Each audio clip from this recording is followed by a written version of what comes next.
appreciate hopefully having a wonderful night. My name is Bobiwine. I come from Uganda, the most beautiful country in the world. They call it the Pearl of Africa. That is where the Great River Nile starts from. A country of 50 million people, the youngest country in the world. I'm so proud to belong to Uganda. Wonderful country, but miserable because it's under the subjugation of General Yoweri Museveni since 1986. 40 years of misery, 40 years of corruption, 40 years of gun rule, but we still dare to dream for a better day. I'm honored to be here, ladies and gentlemen. And while I'm here in a beautiful hall, while I'm here sharing smiles as we speak right now, more abductions are going on, more killings are going on. On the 15th of January, we had an election. I was running for president and I believe that I won. But since that day,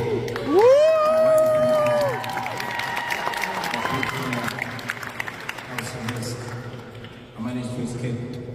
But again, we celebrate. While I'm here, I'm representing the people of Uganda. I'm not here as an exilee, no. I'm here as a spokesperson for a country called Uganda. A country of people that refuse to give up, that dream against dreaming, that hope against hope.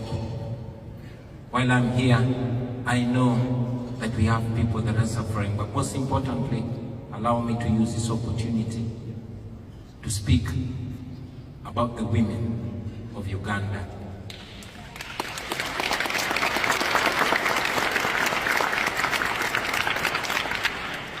While so many people are bearing the pain, but the women of Uganda in a very special way are standing in the gap.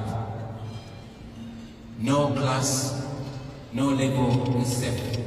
From the woman that sells in the market, right to the new First Lady of Uganda, my own wife, who was raided on the 23rd of January, beaten up by more than 70 soldiers that broke into my house, stripped my wife naked as they filmed. And General Muhoozi Kainerugaba, who is the Chief of Defense Forces and son of General Museveni, who is the President of Uganda, tweets naked pictures of our comrades, tweets subjugated pictures of my wife with pride, celebrating that he's winning. But not just my wife, the strong women that go up to paying the ultimate price.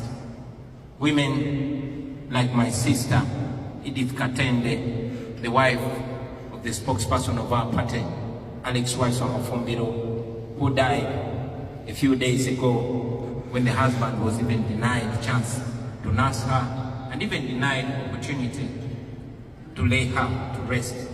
Women like Irene Nachibuka, who was so much of my fan that she had a tattoo of my name on her leg.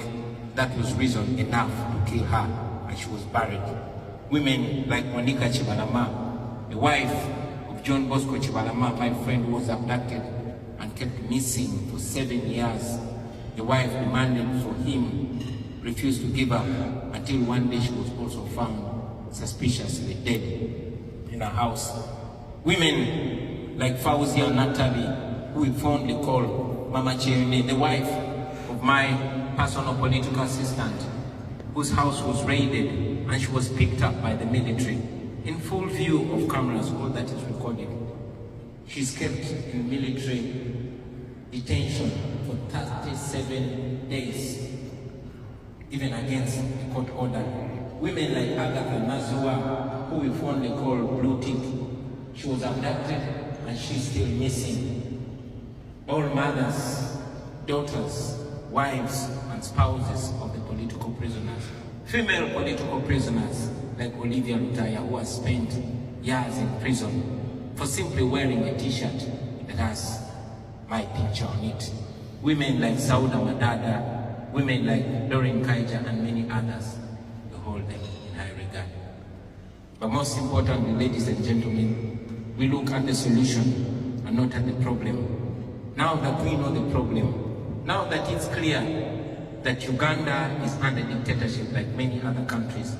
And now that I have the opportunity to speak for those millions of people, to the modern world, to the United States of America, who we know is the world's biggest democracy, we request you not to continue supporting dictators in Africa, not to continue choosing diplomacy over democracy, not to continue choosing business over human rights, because the dictators in Africa and particularly in Uganda rob our countries, plunder our countries, and they invest and come here and enjoy those monies.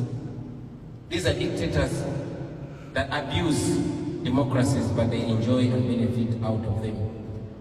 We request you to use the tools that you have to sanction those gross human rights violators, the abusers of democracy and the rule of law. Don't allow them enjoy the money they steal from our countries. Our countries' hospitals are run down and the schools are run down, and they're comfortable about it because they seek medical, they seek treatment in the developed world. Their children are studying here. But if you slap sanctions on them, then they will think twice when they are carrying out mass killings. We ask you to evoke the Magnitsky laws that you have. Those are tools that are not only helpful to you, but they can be helpful to us. Finally, on behalf of the people in Uganda, I know that every time we come and make our case here in the Western world, particularly in America, they accuse us of being agents of the West, of being agents of neocolonialism. But I say to you that we are not asking you to come and help us. We are only asking you to stop sponsoring our oppression. I believe